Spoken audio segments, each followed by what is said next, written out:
Mirza Bashiruddin Mahmud Ahmad. Apakah Ahmadiyah itu? Penerbit Jemaat Ahmadiyah Indonesia 1993. Narasi Wirayudi. Tinjauan segi kerohanian. Jawaban secara rohaniyah mengenai masalah ini ialah bahwasanya Allah Subhanahu wa taala semenjak purbakala menjalankan tradisi begini. Bahwa manakala dunia dirongrong oleh macam-macam keburukan dan imoralitas menjauhkan diri dari nilai-nilai ruhani, manusia lebih mementingkan urusan keduniawian daripada urusan agama, maka Allah Subhanahu wa taala selalu mengirimkan seorang yang terpilih di antara hamba-hambanya untuk membimbing mereka yang tersesat supaya kembali kepadanya lagi dan agar supaya agamanya yang pernah diturunkan ke dunia bisa hidup kembali. Sewaktu-waktu orang-orang yang diutus Allah ini membawa syariat dan sewaktu-waktu mereka datang untuk menghidupkan kembali syariat yang lama. Mengenai sunat Allah Subhanahu wa taala ini, Quran Karim dengan secara luar biasa menekankan dan berulang kali Quran Karim meminta perhatian umat manusia untuk mengenal kemurahan dan karunia Allah taala ini. Tidak syak lagi bahwa Allah Subhanahu wa taala menempati satu martabat yang maha tinggi dan kebalikannya jika dibandingkan dengan martabat Allah itu. Martabat insan lebih buruk lagi dari seekor ulat. Akan tetapi juga tiada syak lagi bahwa segala pekerjaan Allah Subhanahu wa taala mengandung penuh hikmat dan tak ada satu pekerjaan yang dilakukannya tidak bersebab dan tanpa faedah. Allah Subhanahu wa taala berfirman di dalam Al-Qur'anul Karim, "Wa ma khalaqnas samawati wal arda wa ma bainahuma la'ibin." Dan tidak kami jadikan langit dan bumi ini dengan segala apa yang ada di antara keduanya percuma begitu saja. Maksudnya ialah bahwa Tuhan tidak begitu saja menjelmakan langit dan bumi ini. Bahkan di dalam penjelmaannya terdapat maksud, dan maksudnya ialah bahwa manusia hendaknya memanifestasikan segala sifat Allah Ta'ala, dan sesudah menjadi mazharnya atau bayangannya, ia berdaya upaya untuk mengenalnya langsung. Semenjak zaman purbakala hingga kini, Allah Subhanahu wa taala telah mengutus macam-macam orang yang menjadi mazharnya pada masa-masa yang berlainan. Pernah Allah Subhanahu wa taala menjelmakan sifatnya dengan perantaraan Adam alaihissalam. Pula pernah menjelmakan dengan perantaraan Nuh alaihissalam. Pernah menjelma di dalam jisim Ibrahim alaihissalam. Pernah menampakkan perantaraan jisim Daud alaihissalam. Pernah Musa alaihissalam menampakkan wajah Allah Ta'ala ke dunia ini. Dan pernah Isa al-Masih alaihissalam menjelmakan di dalam dirinya cahaya demi cahaya ilahi. Yang terakhir dan yang maha sempurna ialah Muhammad Rasulullah Shallallahu Alaihi Wasallam yang menjelmakan ke dunia ini segala sifat Allah Subhanahu Wa Taala dengan cara menyeluruh dan secara terperinci dalam bentuk individual maupun secara kolektif. Begitu cemerlangnya dan begitu agungnya sifat-sifat Allah Subhanahu Wa Taala menjelma ke dunia sehingga seakan-akan wujud dari Rasulullah Shallallahu Alaihi Wasallam itu bagaikan matahari dan wujud para nabi yang terdahulu itu laksana setabur bintang-bintang belaka. Sesudah Rasulullah Shallallahu Alaihi Wasallam, semua syariat sudah habis dan segala jalan bagi para nabi pembawa syariat sudah tertutup. Bukanlah karena berpihak atau karena sesuatu pertimbangan, bahkan kami katakan demikian oleh karena justru Rasulullah Shallallahu Alaihi Wasallam telah membawa satu syariat yang sedemikian rupa hingga memenuhi seluruh kebutuhan dan seluruh hasrat keinginan Allah Subhanahu wa taala, telah menyempurnakan janjinya dan melaksanakan maksudnya. Akan tetapi tidak ada jaminan mengenai manusia bahwa ia tidak akan meninggalkan atau menyeleweng dari jalan yang benar dan tidak akan melupakan pelajaran yang suci. Allah Subhanahu wa taala dengan jelas berfirman di dalam Al-Qur'an surah As-Sajdah ayat 6. Yudabbirul amra minas sama'i ilal ardi thumma ya'ruju ilaihi fi yaumin kana miqdaruhu alfasanati mimma ta'udun. Allah Ta'ala merencanakan pekerjaan ini dari langit ke bumi, kemudian naik kembali kepadanya pada hari yang jangkanya 1000 tahun menurut perhitungan kamu. Maksudnya ialah bahwa Allah Subhanahu wa taala akan menurunkan kalamnya yang terakhir dan syariatnya yang terakhir ini dari langit ke bumi. Tantangan manusia tidak akan menghambat rencana ini, akan tetapi kemudian sesudah lewat satu masa, kalam atau firmannya ini mulai naik ke langit dan dalam 1000 tahun firmannya akan menjauh dari alam dunia ini. Seperti telah diterangkan di dalam hadis di atas, Rasulullah SAW menetapkan jangka waktu 300 tahun untuk masa kemurnian agama Islam. Dan Al-Quran juga menetapkan zaman itu dengan abjad Alif Lam Mim Ra yang mempunyai nilai angka 271 tahun. Jika angka ini dijumlahkan dengan 1000 tahun, dalam jangka waktu mana agama terbang ke langit, masa kemunduran agama Islam, maka jumlah itu menjadi 1271. Hal ini berarti bahwa hilangnya jiwa atau ruh dari agama Islam menurut keterangan Al-Quran ialah pada tahun 1271 atau menjelang akhir abad ke-13. Biasanya di dalam zaman seperti itu, seperti diterangkan oleh Al-Quran, seorang juru penerang dan pembimbing pasti diutus oleh Allah Subhanahu wa taala agar supaya dunia senantiasa bebas dari genggaman belenggu setan dan agar supaya pemerintahan ilahi jangan tenggelam untuk selama-lamanya. Jadi di masa sekarang ini, kedatangan seorang yang diutus oleh Allah Subhanahu wa taala semacam itu merupakan satu kebutuhan. Satu masa ketika di tengah-tengah masyarakat umat Nabi Nuh alaihissalam timbul keadaan krisis, maka Allah Subhanahu wa taala segera membimbing mereka. Demikian juga bila keadaan semacam itu timbul di tengah-tengah umat Nabi Ibrahim alaihissalam, Nabi Musa alaihissalam dan Nabi Isa alaihissalam, Allah Subhanahu wa taala memberikan bimbingan kepada umat-umat ini. Akan tetapi tak sampai di akal bahwa bila timbul krisis di tengah-tengah umat Nabi besar Muhammad Rasulullah SAW, Allah Subhanahu wa taala tidak berkenan untuk memperbaiki umat ini. Berkenaan dengan umat Rasulullah SAW, ada suatu perjanjian dari Allah Subhanahu wa taala bahwa untuk mengamankan kekacauan kecil-kecilan, Allah Subhanahu wa taala akan selalu mengutus seorang pembaharu, mujadid pada permulaan tiap-tiap abad. Seperti sabda Rasulullah SAW, hadis Abu Daud jilid 2 halaman 241. Innallaha yab'atsu li hadhil ummati ala ra'si kulli mi'ati sannatin ma yujaddidu laha dinaha. Sesungguhnya Allah Ta'ala akan mengutus untuk umat ini pada setiap permulaan 100 tahun orang-orang yang akan membaharui agama mereka bagi mereka. Akal tidak menerima bahwa justru pada saat ini di kala timbulnya krisis yang dahsyat tentang mana Rasulullah SAW bersabda bahwa semenjak para Biya mulai diutus ke dunia, mereka semuanya memberi kabar, tetapi tak seorang pun utusan Allah dan tiada pula seorang juru penerang atau seorang pembimbing yang datang. Tiada pula masuk di akal bahwa untuk menghimpunkan segenap kaum muslimin agar supaya mereka kembali berdiri di atas landasan agama yang hakiki. Tak ada terdengar suara yang memanggil-manggil dan menghimbau-himbau mereka. Mustahillah bahwa tak ada seutas tali terulur dari langit untuk mengangkat kaum muslimin keluar dari jurang kegelapan dan lembah kemunduran. Itu Tuhan yang semenjak Ia ciptakan alam persada ini, senantiasa mempertunjukkan sifat pengasihnya dan sifat penyayangnya, telah mengutus Rasulullah SAW ke dunia. Dengan demikian, Ia telah melipat gandakan desakan arus sungai rahim dan karimnya, bukannya telah mematikan sifat-sifatnya itu. Apabila dahulu Allah Ta'ala pernah berlaku kasih, maka Ia seyogyanya lebih menunjukkan kasihnya kepada umat Muhammad. Apabila dahulu Ia pernah berlaku sayang, maka Ia seyogyanya lebih memperlihatkan sayangnya terhadap umat Muhammad. Dan memang demikianlah nampak pada kenyataannya.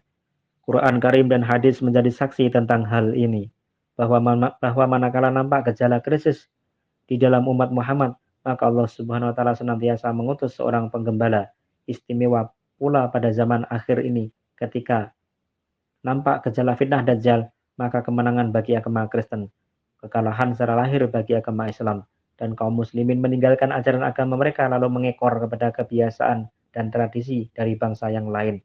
Maka seorang mazhar yang utama dari pribadi Rasulullah SAW akan datang dengan tegas untuk mengadakan reformasi atau mengadakan perbaikan di zaman itu. Tentang zaman itu Rasulullah SAW bersabda dalam kitab Miskat halaman 33, la yabqa minal islami illa ismuhu wa la yabqa minal qur'ani illa rasmuhu. Maksudnya ialah bahwa Islam akan tinggal hanya nama dan Al-Quran akan tinggal hanya tulisan belaka. Hikmat inti dari pelajaran Islam tidak akan nampak dan arti dari ayat-ayat Quran akan menjadi gelap atau samar-samar.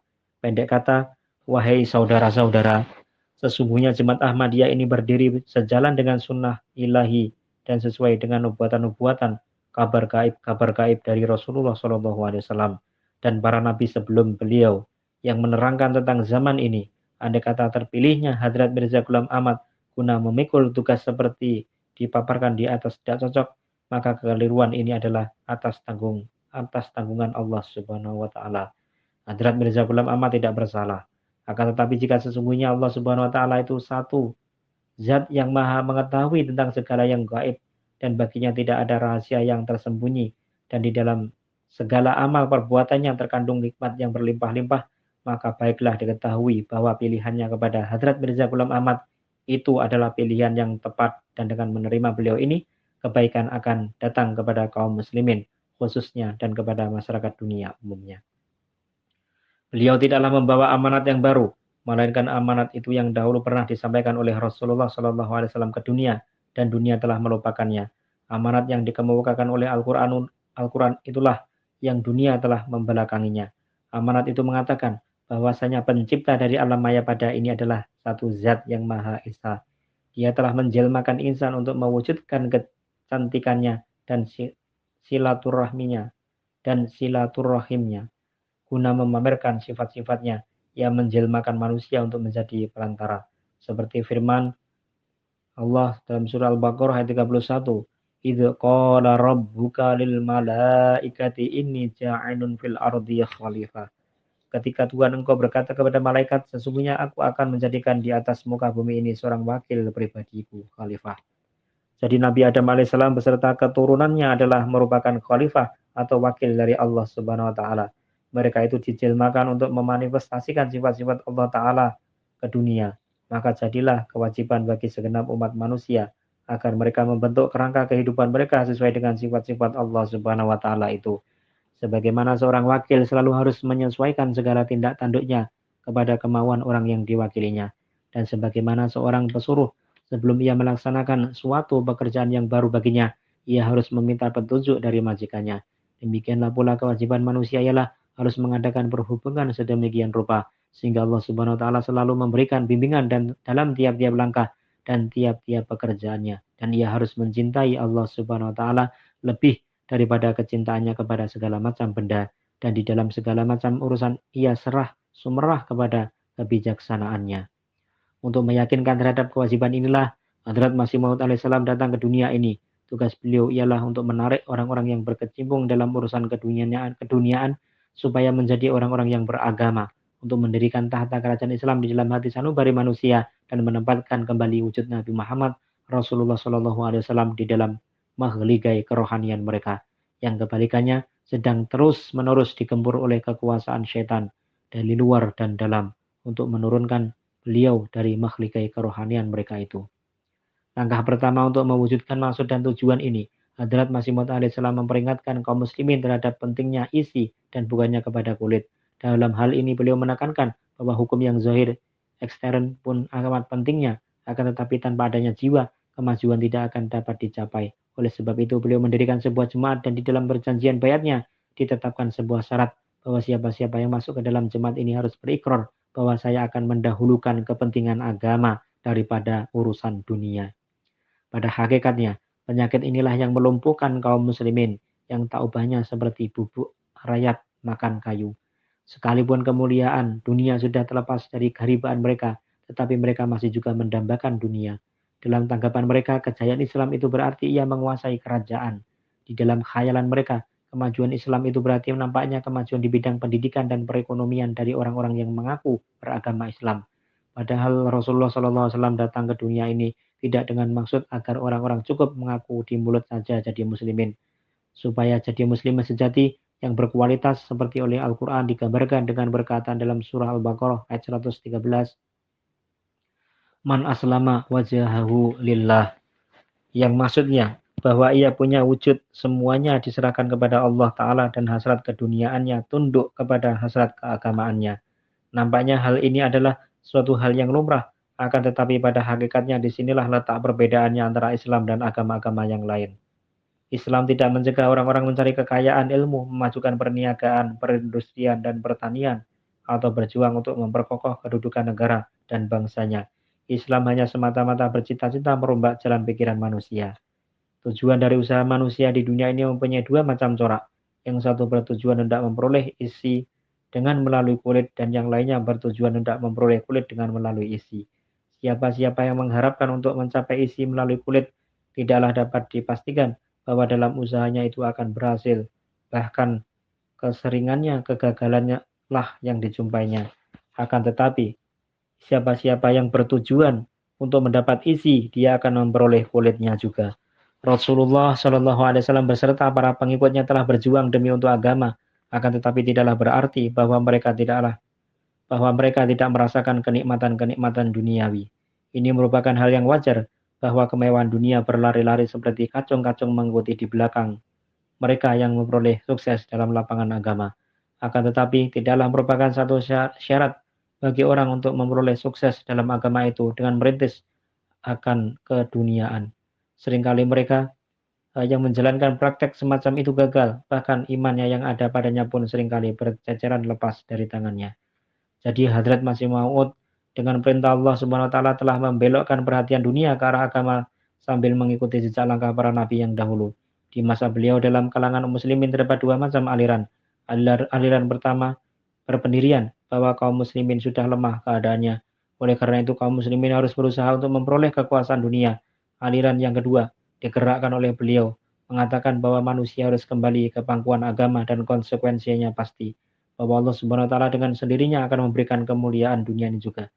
Ada kalanya orang beranggapan salah bahwa gerakan yang dicetuskan beliau adalah sama seperti gerakan-gerakan sufi dan lain-lainnya yang mementingkan ibadah sembahyang dan puasa kepada para pengikutnya yang soleh dan membuat mereka seperti gadis-gadis pingitan duduk menyendiri dan menyepi di kamar peribadatan. Jika seandainya beliau demikian, maka beliau menganjurkan untuk memperoleh kulit dengan jalan isi. Tetapi tidaklah sekali-kali beliau berbuat demikian. Manakala beliau menekankan arti hukum agama, beliau pun menekankan pula hal ini, bahwa agama itu diadakan oleh Allah Subhanahu wa taala ialah untuk mencerdaskan akal pikiran manusia. Beliau bersabda bahwa barang siapa yang menjalankan agama dengan kesungguhan hati dan tanpa pretensi atau dibuat-buat, maka agama itu membentuk di dalam dirinya suatu budi yang luhur, serta menimbulkan suatu daya untuk berbuat amal dan menumbuhkan semangat pengorbanan.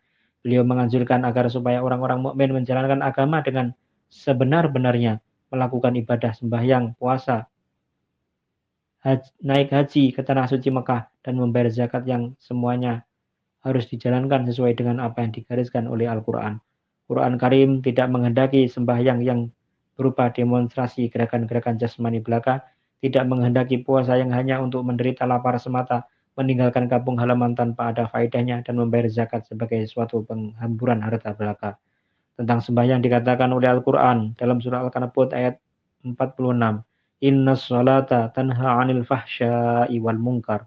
Sembahyang itu menghalangi manusia daripada berbuat kejahatan dan perbuatan yang terlarang. Jadi, sembahyang yang tidak menghasilkan buah seperti diterangkan oleh Al-Quran, itu bukanlah sembahyang namanya. Adapun berkenaan dengan puasa, Al-Quran suci telah mengatakan, la'allakum tatakun, yakni ibadah puasa itu ditetapkan untuk supaya di dalam jiwa manusia tertancap ketakwaan dan budi pekerti yang luhur. Jadi apabila orang mengerjakan puasa tapi buah daripada ibadah itu tidak tercapai, maka hal itu maknanya niatnya tidak lurus dan tidaklah ia mengerjakan puasa, melainkan penganiayaan pada diri sendiri dengan mengosongkan perut. Tuhan tidak membutuhkan dari manusia pengosongan perut. Mengenai naik haji ke tanah suci Mekah, Allah Subhanahu wa taala berfirman bahwa ibadah ini merupakan suatu media perantara untuk menumpas pikiran-pikiran dekil dan menjauhkan perselisihan-perselisihan. Jadi maksud daripada ibadah haji itu ialah untuk menghentikan kebiasaan dari mengeluarkan ucapan-ucapan kotor, perbuatan keji dan perselisihan. Tentang zakat, Allah Subhanahu wa taala berfirman dalam surah At-Taubah ayat 103, "Khudz min amwalihim shadaqatan tutahhiruhum wa tuzakkihim biha." Ambillah zakat dari harta benda mereka supaya dengan ini membersihkan dan mensucikan mereka. Maksudnya ialah ditetapkan zakat itu gunanya untuk menciptakan kesucian pada tiap individu dan masyarakat, serta untuk membersihkan rasa dan cita. Jadi selama buah daripada ibadah-ibadah itu belum tercapai, maka penuaian ibadah haji dan membayar zakat itu hanyalah merupakan pamer belaka. Masih Maud alaihissalam berkata, dirikanlah sembahyang, kerjakan puasa, pergilah naik haji, bayarlah zakat, akan tetapi ibadah-ibadah itu baru akan diterima apabila buah-buah ibadah itu tercapai dan engkau terhindar dari perbuatan-perbuatan keji dan terlarang. Lagi pula di dalam diri engkau menjelma ketakwaan. Engkau dengan secara mutlak menjauhkan diri dari kebiasaan omong kotor, perbuatan keji dan perselisihan, dan engkau mencapai kesucian pribadi dan masyarakat serta mencapai kebersihan rasa dan cita. Akan tetapi orang-orang yang di dalam dirinya tidak mendapatkan buah-buahan daripada ibadah-ibadah itu, aku tidak akan menganggap mereka dari lingkungan jemaat, sebab mereka mementingkan hanya kulit dan tidak bertujuan mengambil isi seperti apa yang dimaksudkan oleh Allah Ta'ala. Demikian juga mengenai ibadah-ibadah lainnya, beliau menekankan tujuan isi dan mengatakan bahwa tidak ada suatu hukum peraturan yang dikeluarkan oleh Islam tanpa mengandung hikmah di dalamnya. Allah Ta'ala tidak dapat diraba oleh tangan, tapi dapat dijamah oleh penginderaan cinta.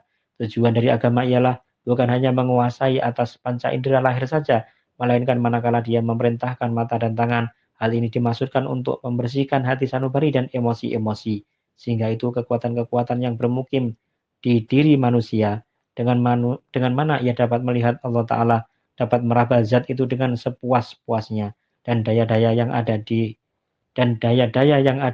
di diri manusia itu dapat menyimak suara ilahi. Pendek kata, sambil menekankan pentingnya hal-hal tersebut di atas, beliau telah membuka jalan baru guna kemajuan Islam, dan konsekuensinya ialah berdirinya satu jemaat yang meskipun nampaknya kecil, namun ia merupakan suatu jemaat yang tekun dan gigih, berjuang dengan menyampingkan urusan keduniaan untuk mendahulukan urusan agama dan untuk merintis kemajuan kerohanian daripada Islam, serta menegakkan kerajaan rohani dari baginda Muhammad Rasulullah Shallallahu Alaihi Wasallam.